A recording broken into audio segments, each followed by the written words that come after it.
Hey guys, welcome to Back to Cheap Comic Collector. This is episode 204, and yeah, I'm just going over some schedule changes.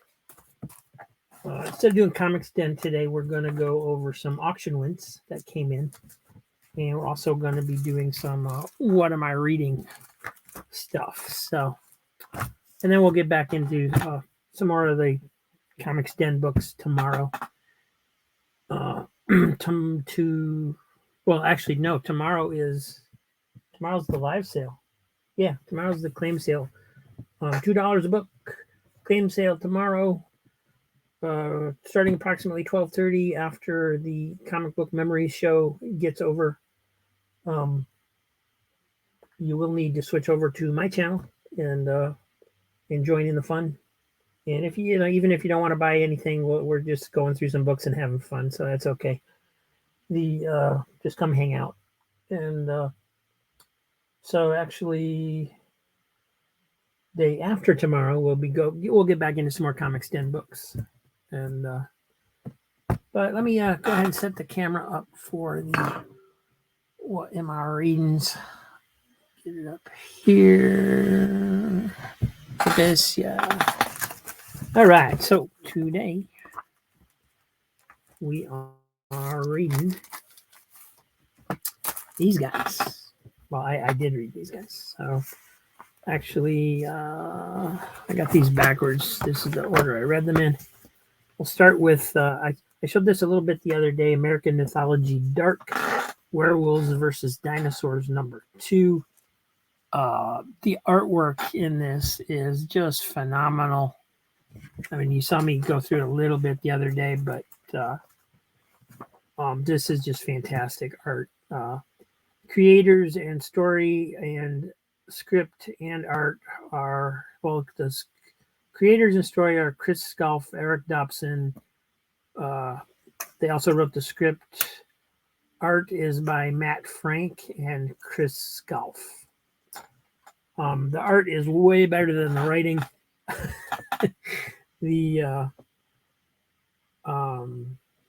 took me a while to get the gist of what was going on, and obviously I didn't read the first issue, but there's lots of people that don't read the first issues, guys. Put a little thing, either work it into the story to tell you what happened, or a little blurb or something. But anyway, so it was a little hard to keep track of what was going on, but the art more than makes up for it.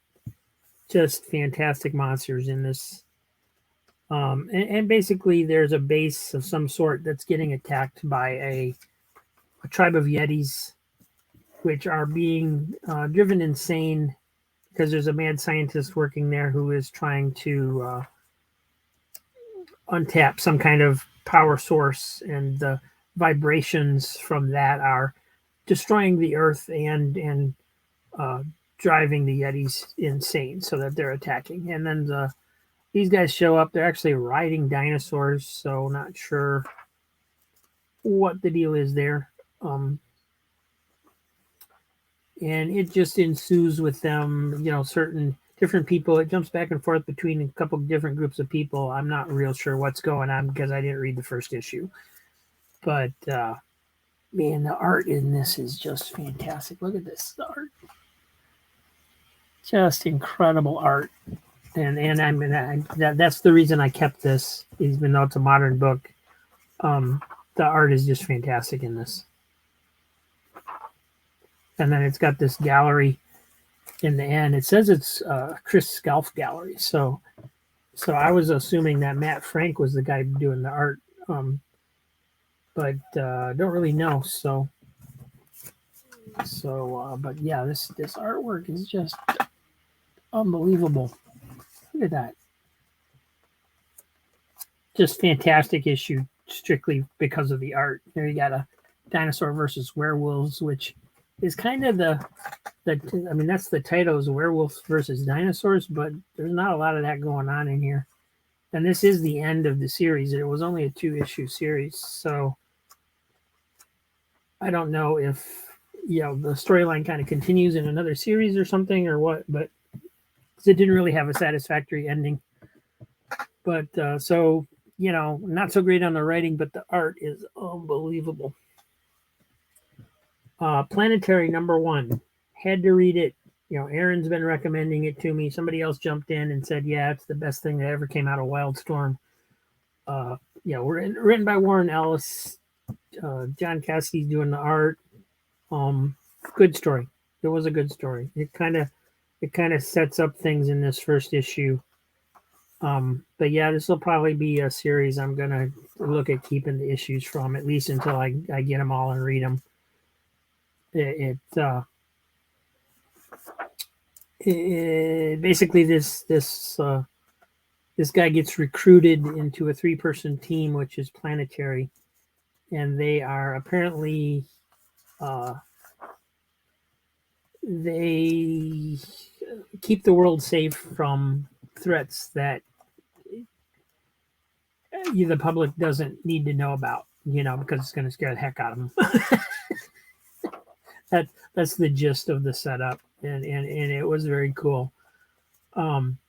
They have they discover this guy in a series of caves that's been hidden away for years and years and years. He doesn't need to sleep. He doesn't need to eat. Somehow he solved all those problems years ago.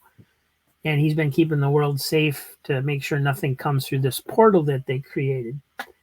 And at some point, these beings tried to come through. Now, not real clear to me exactly what happened with that. They kind of ended off abruptly, and that's the end of it. But if you look at these characters, you can see how, okay, that's Wonder Woman, that's Superman, that's Batman, or this is Batman, this is Green Lantern, that's the Flash, So, kind of neat, I mean, they don't look anything like them, but you can see the resemblance in their poses and colors and so forth. So that was neat. It's a good issue. It's a good story. It's a lot of potential there. Elf Warrior #1 from Adventurers Publications. So even though this is #1, the story actually started in a reprint of Adventurers #1, apparently. But it tells you enough to introduce the characters and see what's going on. Again, the storyline is okay. It's basically fantasy setup. Definitely inspired by Lords of the Rings type stuff. And it's elves. They have to. They're trying to stop some magic user, and so and these guys are kind of like the equivalent of orcs, slow and stupid, but mean and nasty. And so they got to fight them. The art is fantastic. It's in black and white, glorious black and white. It's beautiful. The art is by I don't know how to say his last name, Peter HSU. So Peter Su. I don't know. I should know because I think he's pretty well known. But I never actually heard anybody actually say his name. I've just read his name before. So, anyway, the story's okay. Nothing to write home about. Art is fantastic. Backup story was very forgettable. Just not very interesting. But yeah, good stuff. The art is great. Art is great in that. And then I pulled out a Richie Rich because I've got the whole crate full that I need to read through. So this is Richie Rich Billions, #13, 52-page giant from 1976. And it starts off with a ad for the Bad News Bears. And it goes into a story where Richie gets kidnapped. So it starts out with him and his dad talking about his various playhouses. And then it shows kidnappers trying to get him. They make a couple. Richie fools them by sending a robot out and at first, and then one of them dresses up as a girl, but Richie realizes that she's a fake. And then it's all very you can see it coming. But then I didn't see this coming. Richie goes out with his dad, and his dad is actually one of the kidnappers in disguise. So that took me by surprise a little bit. There's a quick silly gag here. There's an interesting sad sack Hostess Cupcakes ad where they find the general's stash of Hostess Cupcakes, and he gets mad. So that's pretty funny. And then the Richie Rich kidnapper story goes back into, familiar territory where they take Richie to their hideout, which of course is one of Richie's playhouses, so he has complete control the entire time. So saw that coming a mile away. But then you got a Made of Money one pager with her rivalry with Gloria for Richie's affections, and then this was an odd story where Richie and his chauffeur Bascom are hang gliding, and they keep they end up miles away on some volcanic island, tropical island, and have to figure out how to get home. And and then there's a Cadbury story where he tells Richie about when he was working for Sir Reddy Blighter, noted sportsman and nincompoop. So he was playing golf in the jungle and has experiences with these different animals. And it was cute. It was kind of funny. Richie Rich, the substitute robot. Arona goes on vacation. They're supposed to send a replacement robot, but a crook shows up instead dressed as a robot. So Richie has to foil that. I swear the Riches would be completely broke if it wasn't for Richie capturing all these burglars.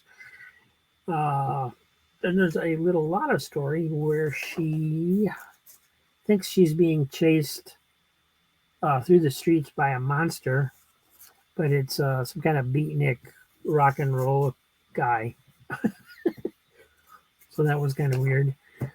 And then there's a little Lotta one pager where her dad's telling her she should lose weight, and she's thinking to herself that I'm perfect for my size. I don't need to lose weight. And she's floating in the water, and a helicopter tries to land on her because he thought she was an island. So, yeah, fat jokes. There you go. And then there's a little Dot one pager where she turns the cuckoo clock into saying dotty, dotty, dotty instead of cuckoo, cuckoo, cuckoo. And then there's a little Dot story where she meets a kid that's just as obsessed with squares as she is with dots. In fact, he's afraid of dots. So she makes it her mission to cure him. And that was pretty much it. So, decent issues. Richie Rich was, I probably should have. I need to be in the right mood to read Richie Rich, and after reading these, I wasn't. Story-wise, Planetary wins hands down. Art-wise, American Mythology, Dark Werewolves versus Dinosaur. Art-wise, great. Then Elf Warrior, but Planetary wins for story. So, favorite. I'm going to go with Planetary because normally I'm a story guy. I love this artwork in both of these issues, but the story usually means more to me than the art does. So I'm going to go with Planetary as my favorite. So that's what I just read. And then yesterday I got in this box of books. Packed very nicely,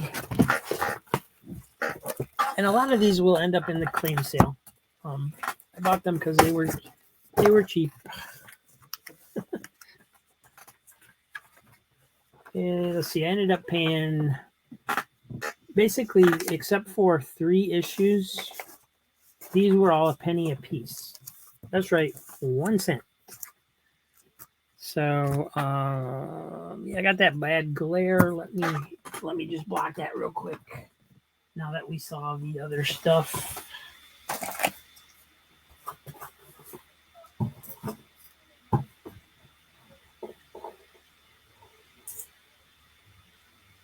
My new lights are oops. My new lights are supposed to come tomorrow. But I'll probably film another episode today. Oh, come on.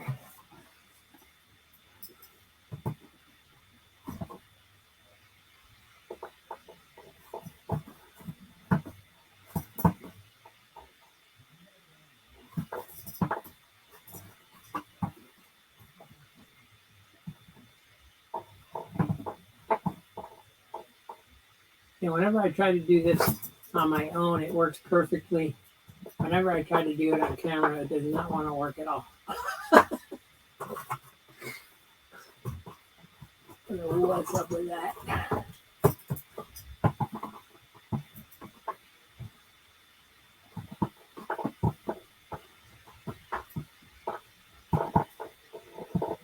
It's the same cover.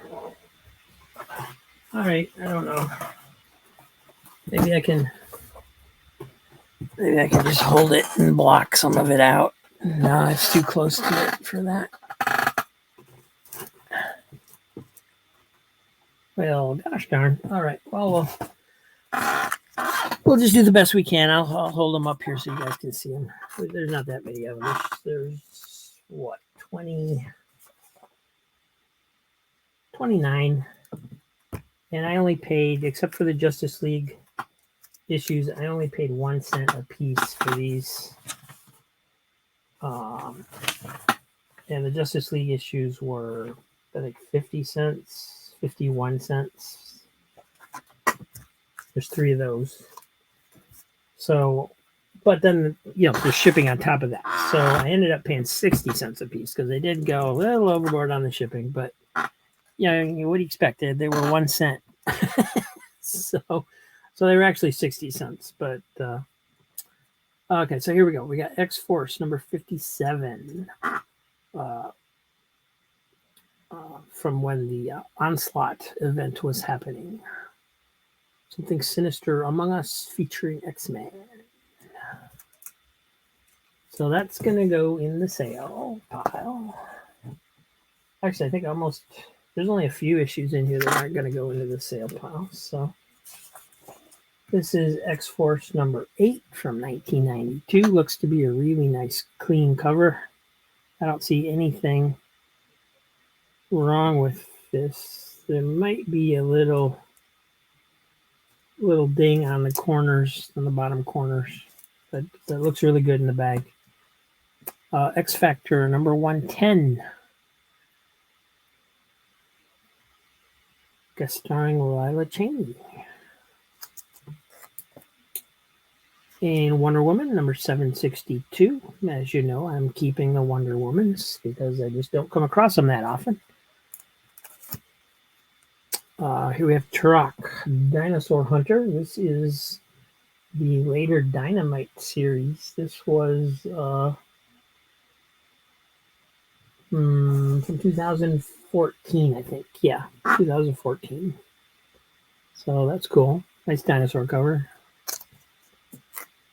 Here we have Tiger Division number 1, and this is a Peach Momoko variant. So if you're a fan of hers, here you go. It's going into the sale.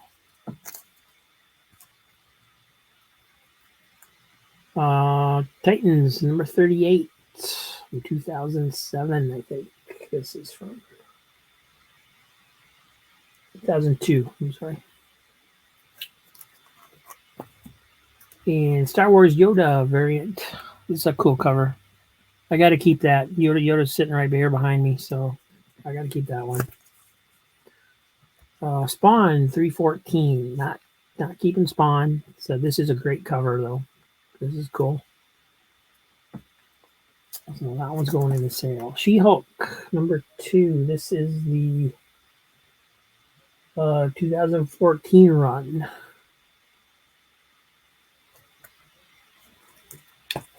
And Scooby-Doo, number 118. Scooby-Doo, where are you? Zoinks, I guess silence isn't like always golden. Jinkies. So yeah, keeping the Scooby-Doos. So, keep all the Disney, Hanna-Barbera, all that, any cartoon series you see, guys, keep them. They are rare. You cannot find them. If you get them, keep them. Scooby-Doo, where are you? 115. Unless you want to trade them to me. Our trading program is still going strong. Scooby-Doo 112. Like we didn't agree to 3D.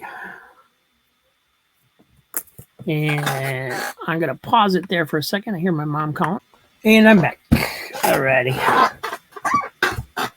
Here we have Ruse number 1, cross-gen series. So this is probably from, this is Marvel, from when Marvel was doing some of the cross-gens when they brought them back.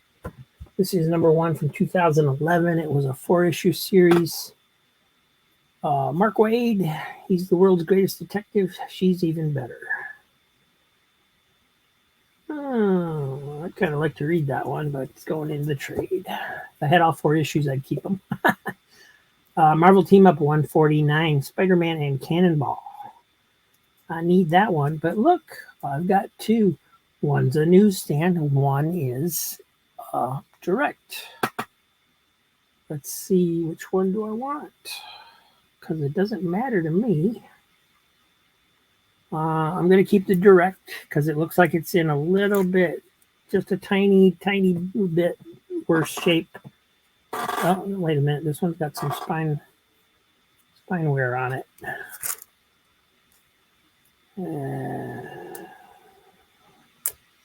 Yeah, the newsstand one still looks better, like it's in better shape to me. So I'm going to put that one in the sale. Here we have Marvel Team Up, Spider-Man and the Human Torch, 147. That's a nice clean copy too for white page, for all the white on the cover. So keeping that one. Luke Cage, number 1. This is from 2017. Looks like it had 5 issues and then reverted to legacy numbering and went on for another 3 issues. So this is number 1. Nice cover. Nice, cool cover with him punching out the wall there.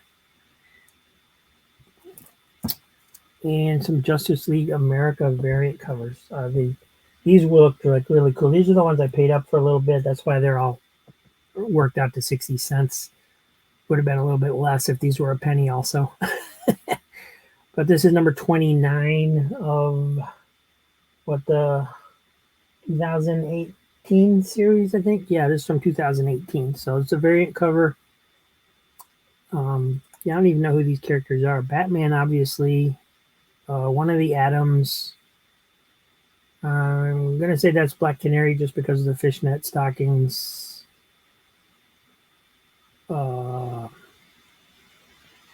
Possibly Vixen. It's kind of hard to tell with the fireworks.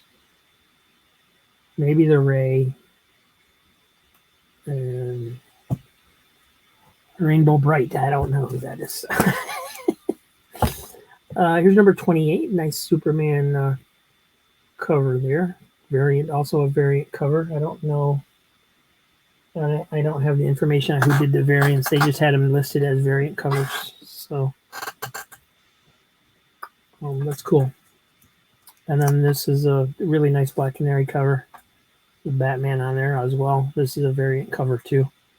This is number 26. So those are all going in the sale. Justice League Europe 41. I have that complete series, so that's going in the sale. Batman Legends of the Dark Knight Annual 3. This is from 93. Oh, but I'm keeping the Batman titles. So yeah, I'm keeping this one. New Blood versus New Blood, Cardinal Sin and Samaritan, with the new Batman caught in the middle. There's a new Batman? Whatever. Black Panther 24. This is a variant cover by Frank Cho. And I thought that was pretty cool. I know Frank Cho's a pretty popular artist, although he's more popular with when he's drawing the females. But that was a fun fun cover. And then this is Copperhead #1. I don't know anything about this title, but when I looked it up, it said it was still going on. It had 19 issues. And I figured, oh, what the heck? It's a #1 for 1 cent, right? So grab that. I already was going to have to pay for shipping, so might as well get it. And so that one's going into the sale as well. And then we have another #1 from IDW. This is called Jinrise. And this is from 2013. It had 10 issues. And I thought that was a pretty cool cover. I don't know anything more about it than that. And here's Exo Man of War. This is from the 2012 version from Valiant, #1. And lastly, we have Joe Frankenstein, IDW #1. This says it's the subscription cover.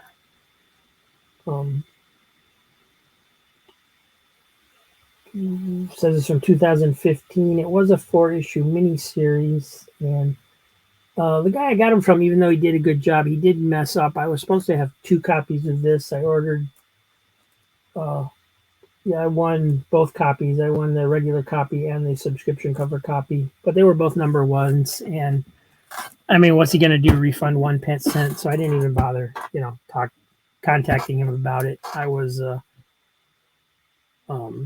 I actually bid on both of them by mistake because I thought they were different issues. I didn't realize they were both #1s. I thought it was like 1 and 2. So it doesn't matter. It's only a penny, right? So, all right. So that'll do it for today. A little bit of a shorter episode. We're gonna come in under 30 minutes, it looks like. So yeah, these are ones I'm keeping, and these will go in the sale and be available tomorrow. I'm actually going to go ahead and put these in the long box. We'll start off tomorrow's sale with these. So if there's anything there you want, check out the sale tomorrow at 12:30. Around 12:30, we'll be starting whenever Comic Book Memories gets done. We'll be jumping on. So thanks for watching, everybody. Let me just turn this back around so I can say goodbye. Am I there? Yeah, there I am. Oh, it doesn't want to hold it. That's weird. All right, I'll stand up. Ta-da! Ow! Hit my head on the T-square where I placed the camera. All right, thanks, guys. We'll see you tomorrow, hopefully, and have a good weekend. Bye.